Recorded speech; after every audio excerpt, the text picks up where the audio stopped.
بذور الكتان لما بنغليها في ميه بيطلع منها جل خطير. الجل ده بيكون مغذي جدا للشعرايه وبيرطبها وبيملاها من جوه كانها متعالجه بالكرياتين، يعني ده يعتبر كرياتين طبيعي. بنحطه على الشعر وبنسيبه. سيبيه على قد ما تقدري، نص ساعه، ساعه، ساعتين. كل ما بيتساب على الشعر بيغذيه وبيرطبه وبيفرد الشعريه معانا كانها متعالجه بجلسه بروتين طبيعي. طريقة التحضير بتبقى سهلة جدا. معلقتين أو 3 معالق كبار من بذور الكتان، نحط عليهم كوباية مية سخنة ونغليها على النار، نسيبها تغلي من 10 دقايق لربع ساعة. هيطلع كل الفوائد الموجودة فيها.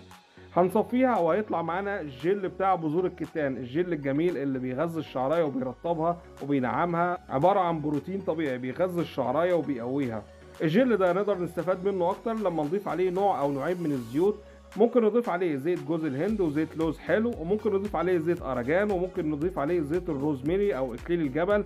كل ده هيخلي الفايدة مضاعفة ويخلي الشعرية تستجيب أكتر، ويغذي معانا بصيلات الشعر ويزود القوة واللمعان بتاع الشعرة ويزود الكثافة ويساعد في إنبات الشعر ويقلل التساقط والتقصف والهيشان. دكتور عوض.